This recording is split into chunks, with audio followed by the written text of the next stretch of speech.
Bon, aujourd'hui, en fait, tu vas nous parler de ta machine que tu as créée sur ton Ouais. site internet.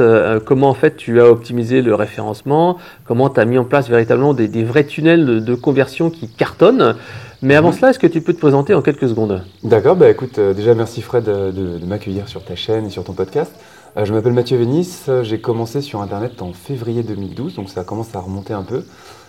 J'ai créé un site qui s'appelle pensereetagir.fr, qui est spécialisé dans le développement personnel, avec une variante que j'appelle le développement personnel par l'action. Donc on est vraiment centré sur de l'action concrète et moins sur le développement personnel un peu spirituel ou méditation. Et donc j'ai eu un parcours entrepreneur en vague, avec des victoires, des échecs, des victoires, des échecs. Et puis depuis un an, c'est vrai que ça fonctionne plutôt pas mal, euh, surtout grâce aux deux aspects que tu viens de citer. Donc d'un côté la machine et d'un côté l'aspect SEO et trafic organique, dont on va parler dans cette interview, du coup j'imagine. Ouais, tout à fait. Alors, la première chose, un petit point sur le référencement. Donc, toi, tu Mhm. as cartonné, tu as quasiment multiplié par combien le trafic? Alors, en un an, alors il n'y a pas que du référencement. Là, on va vraiment Ouais. parler du trafic. Après, je peux pouvoir te décorréler parce que du coup, je connais un peu mes chiffres en tête. Je suis passé d'environ 1000 visiteurs par jour l'année dernière, on va dire. Donc, c'était fin août 2017 à aujourd'hui 6000, 7000 par jour aujourd'hui en Donc, 2018. fois 6, ce qui est assez Ouais, énorme en un peu un plus an. de x6 et une courbe qui est pas comme ça en fait, qui est pas linéaire mais qui a tendance un peu exponentielle. Donc il y a un effet vraiment boule de neige qu'on peut observer avec une progression qui continue d'augmenter et d'augmenter plus. Alors j'ai aussi augmenté la fréquence des articles, j'ai fait pas mal de travaux là-dessus, mais en termes de trafic, multiplication par 6 sans publicité. Alors justement, quels sont les fondamentaux pour toi? On a parlé tout à l'heure d'articles, de taille d'articles, d'articles piliers et Ouais. d'articles qui vont en fait nourrir cet article pilier. Est-ce que tu peux nous donner un petit peu les bases en fait que tu donnerais par exemple à quelqu'un qui a un site internet dans le marketing ou ailleurs, Ouais. qui veut un petit peu adopter ta technique? Alors, c'est pas ma technique déjà, parce que j'ai pas inventé quelque chose en SEO. Moi, je suis plus dans le dev perso, même si j'ai fait beaucoup de marketing du coup. On va aller sur les basiques. Et alors, en dev perso, il y a un truc qui est très important. On dit le plus important, c'est les bases. Et généralement, quand on veut faire quelque chose, on cherche toujours à compliquer. Donc, faut rester sur les bases. Le nombre de mots d'un article, ça va dépendre de la niche. Donc, dans le marketing, comme tais-toi, on va plutôt être sur du 2000, 3000 mots parce que c'est un secteur à forte concurrence. Dans la psychologie, le développement personnel, où je suis moi, intuitivement, on pourrait se dire qu'il y a une grosse concurrence. En fait, pas tant que ça. Enfin, il y en a, mais c'est pas comme le marketing.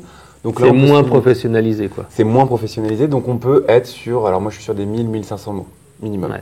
Bah, c'est vrai que moi, mes articles piliers, je ne parle pas des petits articles, mes articles piliers, c'est plutôt 2500, 3000. Et mes gros articles, maintenant, je commence à faire des articles de 8000, 9000 mots Ouais, quand c'est vraiment une référence. Et j'applique un peu la technique que tu fais, c'est-à-dire que j'ai un gros article pilier, puis j'ai c'est des ça. petits derrière qui poussent derrière. Mais je te laisse en parler. Justement, j'allais venir là-dessus. Il y a la technique qui s'appelle la technique des cocons sémantiques. Vous prenez un mot-clé, un sujet. Alors moi j'aime bien prendre l'exemple de la cuisine, ça parle à tout le monde. Vous voulez faire la cuisine de tarte par exemple. Vous faites un super article de 5000, 10 000 mots sur comment est-ce qu'on cuit des tartes par exemple. Alors c'est pas le meilleur exemple parce que cuire des tartes, je suis pas sûr que ce soit un secteur très concurrentiel, mais au moins ça parle à tout le monde. Et cet article-là, ça doit être le meilleur article au monde. Pour que ce soit le meilleur article au monde, il y a une astuce. Surtout pas se poser la question à soi-même quel va être le meilleur contenu au monde, parce que là vous allez être dans le perfectionnisme, vous allez faire un truc trop compliqué. Pour faire ça, vous allez demander à Google, vous tapez votre mot-clé sur lequel vous voulez être premier, vous regardez le premier article qui sort, c'est le meilleur article au monde aujourd'hui, selon Ouais, Google. selon Google. Oui, mais on s'en fiche de notre avis finalement, ce qui compte c'est Google. Donc vous regardez ça, vous le lisez bien, vous n'allez pas le plagier surtout, mais vous faites mieux. Donc mieux, ça veut dire plus de mots, plus d'intérêt, plus de contenu, Plus plus d'informations, d'images, plus de d'images, vidéos, plus de plus vidéos, d'interactions. d'audio, tout. Bah, c'est un petit peu ce que j'ai adopté aussi à un moment donné quand j'ai analysé avec SEMrush des sites de mes concurrents et j'ai vu, tiens, il y a 2-3 sites qui avaient des mots-clés qui étaient intéressants, par exemple charte graphique, et j'ai regardé les articles et j'ai fait un article qui était les 25% meilleur que les autres et boum, ça y est, j'ai capté du trafic. Et ensuite, deuxième astuce, bon, si on repart sur les tartes, vous allez faire un article sur les tartes au chocolat, un article sur les tartes au citron, un article sur les tartes au citron meringuées, comment faire la meringue pour des tartes au citron, etc. Vous allez, ce qui s'appelle le référencement à la longue traîne, qui est très très connu, ça veut dire que le mot-clé devient au moins 4 à 5 mots. Vous faites des articles là-dessus qui vont être un peu plus petits, alors suivant votre niche, 1000 mots, 2000 mots. Alors quand je dis plus petit, ne soyez pas dans la mode d'il y a 5 ans ou 10 ans de faire des articles de 500 ou 700 mots. Ça, c'est une grosse connerie, ça ne fonctionne pas, quelle que soit votre niche aujourd'hui, parce qu'Internet, c'est rempli. Donc, au moins 1000 mots, ça c'est sûr, 2000, 3000 si vous avez le budget, le temps, etc. Vous faites tout ça, et sur chaque mot-clé à la longue traîne, vous allez reparler du sujet principal. Forcément, si on parle de tarte au chocolat, on va parler de la cuisson de la tarte. Et quand vous parlez de la cuisson de la tarte, en ayant une sémantique qui va être proche du mot-clé cuisson de la tarte, ça peut être cuire une tarte ou cuire une pâte feuilletée, des mots-clés. La température du four ou... Alors là, côté non, température du four, on est un peu loin. Non, t'as raison. Et alors après, il y a des outils comme SEMrush, tu l'as cité, mais il y a aussi non, parce que ça, c'est des outils payants. Moi, je voudrais donner un outil gratuit à tes... Infinite Suggest, Ubersuggest. Ubersuggest, voilà, qui a été racheté par Neil Patel, justement. Ouais. Et qui a été moi, je préfère Infinite Suggest qui je connais pas. Alors, c'est infinitesuggest.com. En fait, j'utilisais beaucoup Ubersuggest et j'aime bien Infinite Suggest parce qu'en fait, tu peux avoir une liste de mots-clés et il t'en sort genre 200, 300 et tu peux comme ça rajouter dans tes mots-clés. Mots-clés secondaires, du coup. Voilà. Je te donne l'exemple. J'ai fait un article sur la semaine de 4 heures de notre ami Tim Ferriss. Ouais. Et donc, en fait, j'ai regardé dans les articles les mots-clés qui généraient beaucoup de trafic. Il y avait, je crois que c'est PDF Tim Ferriss gratuit ou je ne sais quoi. Ouais. Et donc, je l'ai rajouté dans les mots-clés parce que c'est suggéré. J'aurais jamais eu l'idée de le faire. Et bam, ça ramène dans les mots-clés secondaires. Hein, là, on est dans la technique. Là, on est un peu plus profond que ce que je dis, du coup. Alors, je vais finir un petit peu le truc sur les cocons. Donc, vous faites vos articles sur les mots-clés à la longue traîne, donc un peu plus précis. Et dans chacun de ces articles-là, vous allez faire un lien, donc sur du vocabulaire proche ou exact, vers l'article pilier de base. Et là, vous êtes en train de créer de façon très simple ce que Laurent Bourrelli, en France, appelle les cocons sémantiques, qui est un peu le maître à penser du SEO sur le cocon sémantique. SEO rockstar. Voilà, alors après, il a une personnalité un peu rigolote, mais en tout cas, il est très bon. Et moi, c'est ce que j'applique simplement et vraiment, comment dire, pas la lettre, mais oui, systématiquement. Systématiquement, voilà. Autre chose très importante, un article, un mot-clé. Oui. C'est-à-dire, si vous faites un article sur les tartes au chocolat, vous ciblez le mot-clé tarte au chocolat, vous trouvez quelques mots-clés secondaires, tarte à la chocolatine pour nos amis bordelais, ou je ne sais quoi, ou tarte chocolat noisette, ou autre. Bon, vous avez quelques trucs secondaires dans l'article. N'écrivez pas 2, 3, 4, 5 articles qui vont cibler tarte au chocolat, parce que ça, c'est ma théorie, c'est invérifiable parce qu'on ne sait pas comment Google fonctionne, mais ma théorie serait que Google ne saurait plus quelle page du site mettre en avant sur le mot-clé tarte au chocolat. Il se retrouverait avec 4, 5, 6 contenus en concurrence directe, et du coup, au lieu d'être boosté les 6 vers le haut, vous n'allez pas avoir 6 premières places, c'est impossible, vous allez être recalé en 2e, 3e, 4e page, ce qui veut dire que vous êtes totalement inexistant sur le web. Si vous avez déjà des articles qui ciblent les mêmes mots-clés, dans ce cas-là, vous regardez ceux qui n'apportent aucun trafic, et soit vous les tuez, c'est-à-dire vous les supprimez. Et vous les mettez dans l'article principal ou dans un article secondaire. Et vous les mettez dans l'article principal qui va du coup s'agrandir en nombre de mots, s'agrandir en intérêt, devenir plus intéressant, etc. Et là, vous allez monter de façon organique. Ouais. Alors ensuite, sur le trafic, c'est un peu faux de dire que j'ai fait x6 en un an essentiellement sur Google, parce qu'en fait, le vrai chiffre est que j'ai fait x4,5, quelque chose comme ça, sur Google, et j'ai développé aussi Pinterest. Et là, il y a un aspect marketing dont on parle rarement, qui fonctionne très bien dans la psychologie, très bien dans le développement personnel, toutes ces choses-là. C'est Pinterest, c'est pour chaque article que vous faites une épingle, donc c'est des images dans Pinterest, que vous allez publier sur votre compte Pinterest. Et ce qui est très intéressant, c'est que Google se sert de Pinterest aussi dans son algorithme. Donc, il y a eu des études qui ont été montrées là-dessus. Et si vous cartonnez sur Pinterest, vous allez de façon... indirect, oui, c'est comme sur Quora.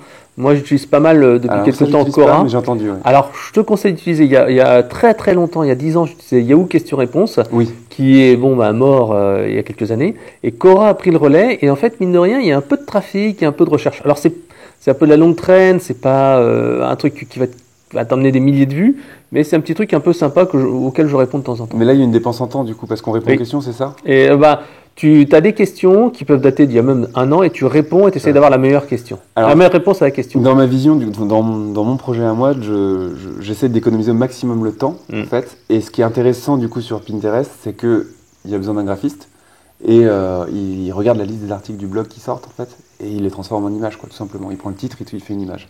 Et c'est vraiment très simple. C'est des graphistes simples, qui savent faire des images simples, on n'a pas besoin de payer très cher, ça va très vite. Et Pinterest, aujourd'hui, c'est 2000 visiteurs par jour quand même, sur le blog. Ah ouais, donc c'est énorme. Ouais, Moi, parce que je Pinterest, suis à j'utilise 7000 pas par aussi bien. jour et Ouais. je suis à 4000, on va dire 4005 organique Google à peu près. Faudrait que je regarde, j'ai mon téléphone dans ma poche en plus. Et 2005 à peu près pour Pinterest avec des buzz Pinterest qui m'ont fait monter à 9000 Ah ouais. par jour. Ah mais je crois que tu utilises bien Pinterest. Moi, je me contente en fait de publier mes propres images, que je réalise mes petits visuels sur Pinterest. Et encore, j'en publie que 1 ou 2 par article. Alors il y a moi j'y connais rien, j'ai pris un graphiste pour le faire, mais il y a un style Pinterest qui est assez sale je trouve d'ailleurs. Où je sais pas si je peux te montrer. Ouais, vas-y, je t'en prie. Est-ce qu'on va pouvoir les voir à la caméra? Je vais te montrer tout simplement les épingles que je mets. Ouais, mais c'est vrai que moi, Pinterest, j'utilise surtout pour publier à chaque article. En fait, j'ai une petite routine et je l'envoie sur Google+. J'en mets une image sur Pinterest. La 4G est mal captée. Ah oui, non, mais ici, c'est pas forcément. Ben, pour donner des chiffres concrets, parce que je les connais bien sur Pinterest, en termes de vues d'épingles, c'est 1 400 000 par mois. Ouais, c'est énorme. C'est énorme. C'est 150 nouveaux abonnés Pinterest par jour, avec une courbe aussi qui est exponentielle. Et là, je suis à un peu moins de 5000 abonnés sur Pinterest, sachant qu'à la vitesse à laquelle ça va, tous les 7-8 jours, je vais faire plus 1000 abonnés. Donc ça va très très vite, très vite. Une fois que ça prend le truc, ça va très vite. Maintenant, comme je le dis, il y a un style graphique, il y a un truc. C'est un réseau qui est très féminin. Il y a un système aussi Là, on est parti un peu sur le marketing Pinterest. Je sais pas si tu veux que je Oh, parle. si, je t'en prie. Il y a un système qu'ils appellent les tableaux collaboratifs. Ouais, où les gens peuvent publier ajouter leur pin dans ton article. Et moi, j'ai fait l'inverse. C'est-à-dire que j'ai pas créé des tableaux collaboratifs pour que les gens mettent leurs épingles chez moi. C'est moi qui vais les mettre chez les autres. D'accord. Donc j'ai passé beaucoup de temps à trouver les tableaux collaboratifs Pinterest dans le dev perso et la psychologie. Une fois que j'ai trouvé, j'ai contacté. Ce ne sont que des femmes sur Pinterest. Je dois être le seul homme, je pense, là-dedans, en tout cas visible. Donc c'est très féminin. Donc faut de l'épingle un peu dans mon domaine en tout cas, mais je pense que c'est un peu partout. Un peu rose avec des polices un peu ondulées, tout ça. Donc il faut que ce soit quelqu'un qui connaisse ce métier-là pour faire les images. Et ensuite vous publiez dans les tableaux collaboratifs. Et ce qui est assez génial, c'est que vous pouvez l'automatiser. Quand vous publiez une épingle, vous avez un petit outil magique que les personnes qui te suivent connaissent déjà, qui s'appelle Zapier, qui permet de réceptionner l'épingle et puis la publier dans les autres tableaux collaboratifs derrière. Et vous pouvez être en partenariat avec 20 tableaux collaboratifs et votre épingle, elle est publiée 20 fois dans 20 tableaux collaboratifs. Et c'est comme ça comme c'est automatisé, on n'y pense plus. Et vous imaginez, hein, moi je sors sur Penser Agir un article par jour, enfin 6 par semaine. 6 par semaine, là ça fait une épingle à chaque fois par jour aussi, qui est publiée sur 17 ou 18 tableaux collaboratifs, qui eux-mêmes ont d'autres personnes qui publient, et donc ça fait un effet boule de neige, et c'est comme ça que ça cartonne en fait. D'accord. Alors ça, c'était la première partie, Ouais. tout ce qui était référencement. La surface de l'iceberg. Ouais. Alors ensuite, derrière, c'est bien d'avoir du trafic, mais il faut que ça convertisse et que ça cartonne. Ouais. Et tu as créé ce qu'on appelle la machine. The Size Machine, Invisible Size Machine, comme dit Ryan Dace aux États-Unis. En fait, vous voyez un iceberg, vous avez la petite pointe de 10%, c'est ce dont on a parlé avant, le blog, le trafic, les réseaux, les médias sociaux. Et ensuite, les 90% en dessous, c'est tout ce qu'on ne voit pas. Et des fois, on a 2 sites qui sont identiques, un qui cartonne pas en termes de chiffre d'affaires, tout simplement parce que les 90% immergés font tout. Alors, quand on pense machine, ça veut dire qu'on est déjà très loin. Une machine à vendre, c'est un ensemble de tunnels de vente qui vont être agencés entre eux. Un tunnel de vente, c'est un ensemble d'étapes de vente.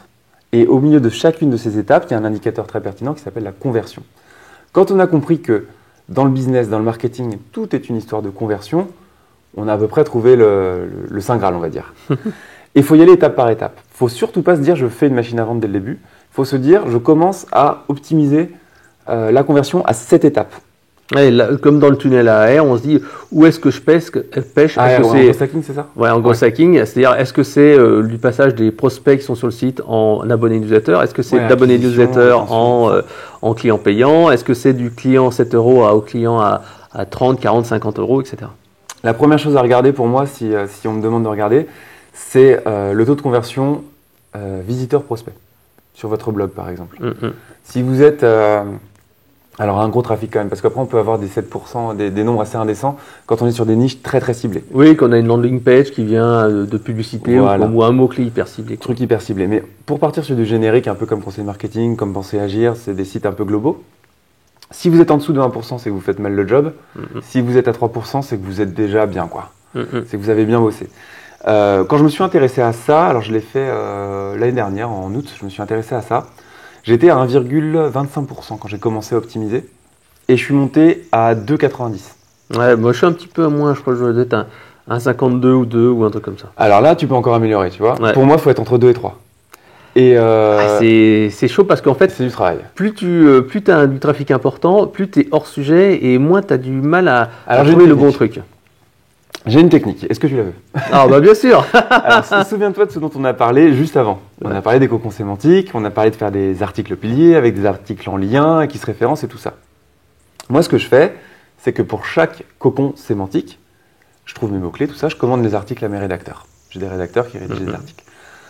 Après, quand je les ai, que le cocon est bien et est publié, je compile tout avec un outil qui s'appelle Beacon et j'en fais un e-book. Cet e-book devient mon lead magnet, mon appât, et avec le plugin que tu utilises aussi qui s'appelle Strive Lead, qui permet, en fonction de tags ou de catégories ou de tout ce que tu veux, de mettre les bons formulaires aux bons endroits, eh bien je sais que pour ce cocon sémantique, j'ai un tag WordPress particulier et je vais mettre le bon e-book. Aujourd'hui, sur Penser Agir, j'ai 12 ou 13 e-books qui correspondent à peu près à 12 ou 13 thématiques qui vont aller de la jalousie amoureuse, en passant par la reconversion professionnelle, en passant par réaliser son projet de vie, l'efficacité, la productivité, la confiance en soi, la spiritualité. Donc tu vois, c'est des trucs. Ouais, bah, j'en ai à peu près une quinzaine ou une vingtaine aussi. Hein. Et voilà. Et quand on s'organise bien, qu'on a vraiment, on remet tout à plat. Alors c'est compliqué dans ton cas parce que tu as des milliers d'articles. Il y a un historique, ouais. Moi là, j'en ai 400 à peu près. Donc quand je l'ai fait, il y en avait que 200, 250. Donc c'était faisable. Donc j'ai pu le faire proprement et garder l'aspect systémique dont on parlait tout à l'heure, être vraiment systémique dans sa façon de procéder, être un peu carré, ingénieur. Et en fait, ce qu'il faut faire avec ce plugin Thrivelead, ce qui est génial et que j'encourage tout le monde d'avoir ça, c'est, il y a un rapport là-dedans, vous avez le Content Marketing Rapport qui vous montre les articles qui convertissent le moins. Et bien avec ça, vous voyez les nouveaux thématiques, les nouveaux cocons sémantiques qu'il faut exploiter et sur lesquels il faut créer des nouveaux appâts, des nouveaux e-books. Moi, je fais les e-books, c'est le plus simple, je trouve. Et donc créer des nouveaux e-books pour augmenter ce taux de conversion général. Ça, c'est la première étape de la machine. On ne va pas toutes les faire parce que sinon ça va durer des heures. Mais la deuxième étape, et là ça va être plus intéressant parce qu'on va parler business et génération de chiffre d'affaires, c'est comment ils appellent ça? Le tripwire, ça s'appelle. Donc en français... Trip, c'est je sais pas comment on dit en français, ouais. Le petit produit. Ouais. C'est un produit qui va coûter, suivant votre niche, entre 7 € et 47 €, on va dire quoi. Plus de 50, ça devient compliqué. Dans le marketing, le make money, donc c'est-à-dire les paris sportifs, gagner de l'argent à la bourse, les investissements, les machins, on peut aller sur du 47.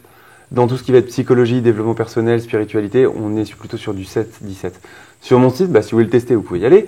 Vous êtes sur Penser Agir, vous prenez n'importe quel article de blog. Si j'ai bien fait mon boulot, je vous propose un e-book dans l'article qui est en lien avec ce que vous êtes en train de lire. Et si vous inscrivez et que j'ai toujours bien fait mon boulot, vous allez avoir une vidéo qui s'appelle une VSL, qui est donc Video Sales Letter, c'est-à-dire une vidéo avec un texte qui défile et ma voix dessus qui parle et qui vous vend quelque chose. Donc je vous remercie pour votre inscription. Ça dure 5 minutes ou 6 minutes, quelque chose comme ça. Et je vous fais une proposition à 17 €.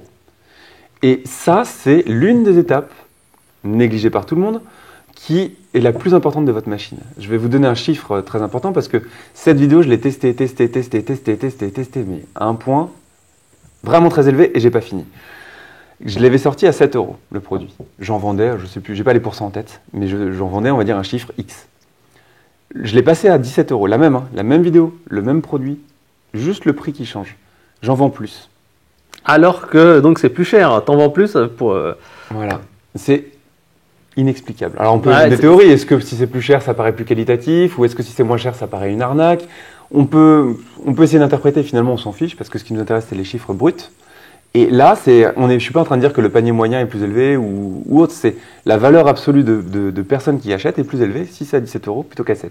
Et là, je vais tester bientôt à 27 €. Parce que je me suis dit, pourquoi pas. Je suis d'accord avec toi parce qu'il y a pas longtemps, il y a Rudy, donc de Racine Guru, qui avait parlé de son cas de figure. Il s'est amusé un petit peu à faire du dropshipping. Ouais. Donc il s'est mis sur la thématique des ronfleurs. Et donc il a commencé à chercher un produit anti-ronflement qu'il touchait, je crois, à 1 € sur Alibaba Express. Et donc en fait, AliExpress. AliExpress. Et donc en fait, il a commencé à le vendre, je crois, à 40 €, 117 € et 147 €.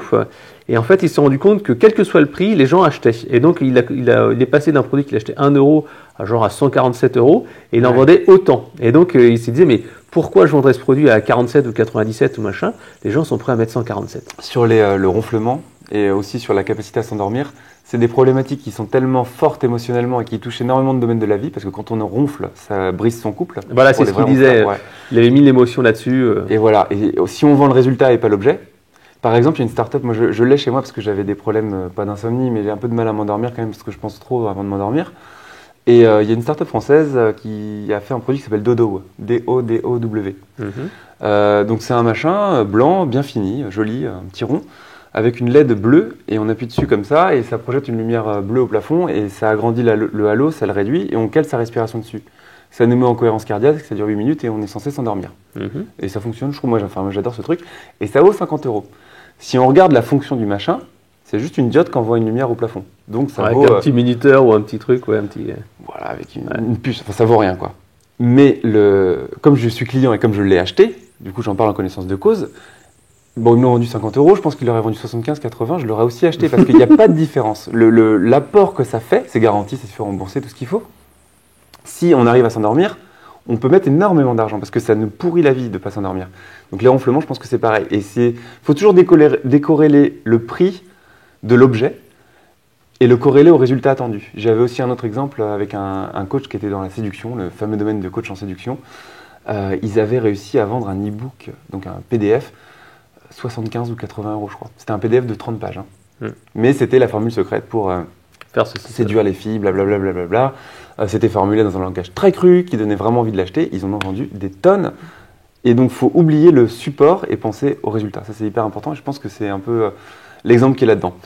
Après, pour continuer sur ce que je disais avant, donc ce test, 17 €, 27 €, ce qui est très important, c'est toujours penser j'ai quelque chose qui fonctionne, il faut que je l'améliore. Et pas j'ai quelque chose qui fonctionne, je pars ailleurs et je fais autre chose.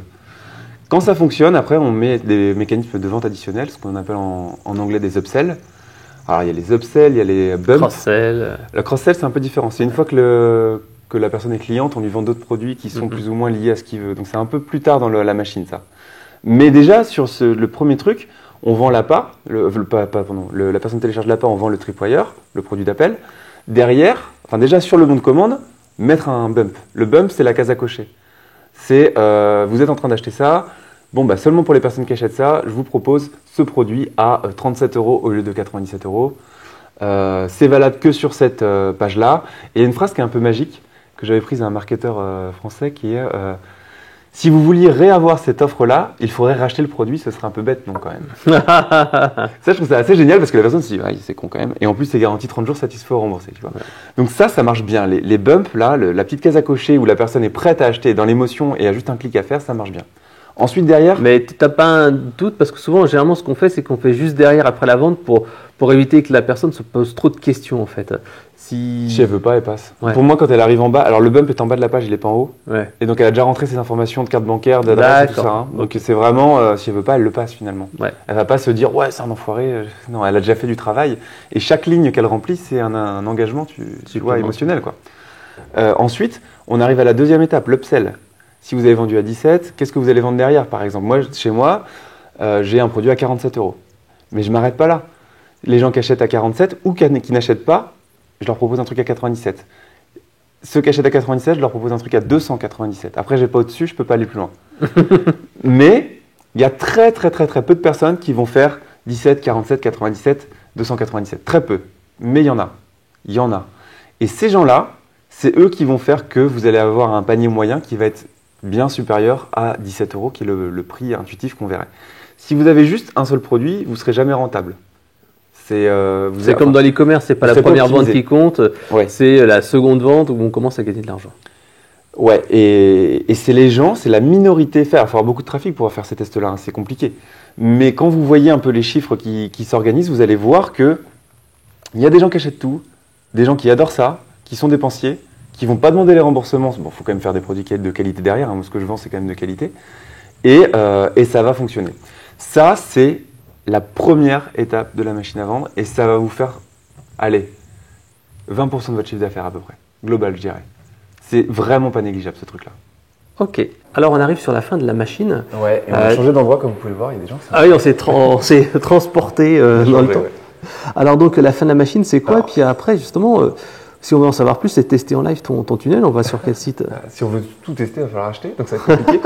Mais c'est intéressant de voir comment c'est organisé en effet. Alors juste pour dire, ça c'est pas la machine, c'est vraiment la première étape, le premier tunnel, mais c'est l'un des tunnels les plus importants, en tout cas dans mon business, en termes de chiffre d'affaires, c'est l'un des plus importants. Après, il y a énormément de choses parce qu'il va falloir apprendre à segmenter les gens par intérêt, les mettre dans les bons tunnels en fonction de leur intérêt, etc. Mais déjà, avec ce que je vous ai raconté, vous pouvez très bien voir avec la technique des cocons sémantiques, des appâts, donc les petits e-books gratuits, avec le produit d'appel, les upsells, déjà vous avez énormément de choses à faire si vous voulez couvrir tous vos cocons sémantiques. Moi aujourd'hui, les appâts sont segmentés, donc il y en a, je t'ai dit tout à l'heure 12, 13, je ne sais plus exactement. Là c'est segmenté, maintenant ils envoient tous vers la même vidéo sales letter, le même produit, parce que ça reste du dev perso. Mais ça pourrait être optimisé encore à ce niveau-là. Donc après, il faut savoir aussi où mettre le curseur. Et ensuite, on envoie vers des tunnels de vente, alors que ce soit des webinaires, des lancements de produits, seulement des trucs par email et tout ça. Là, ça devient vraiment la machine quand c'est orchestré comme ça. Mais ce sera peut-être le thème d'une autre interview parce que ce serait vraiment trop compliqué. Alors, si vous voulez tester tout ça, voir en live comment ça se fait, les articles que j'écris, comment sont référencés les e-books, vous inscrire pour voir la vidéo sales letter, etc., bah, vous allez sur penser-agir.fr, donc penser-et-agir.fr. Les liens sont dans la description, j'imagine. Et puis bah, voilà, vous pourrez regarder le blog et trouver des beaux conseils pour être plus efficace. Alors alors dans le dev perso, après vous avez tout ce que vous voulez. Une fois que vous êtes sur la page d'accueil, vous allez catégoriser plein de choses. Alors, moi, je ne vends pas du tout de marketing. Par contre, c'est vraiment du dev perso, mais par contre, j'ai appliqué beaucoup le marketing à mon business et c'est ce que je fais le plus en fait finalement aujourd'hui, c'est du marketing quoi. Ok. Voilà. Bah bien sûr Mathieu, et merci pour tout et puis à bientôt. Et à bientôt. Salut à tous. Ciao.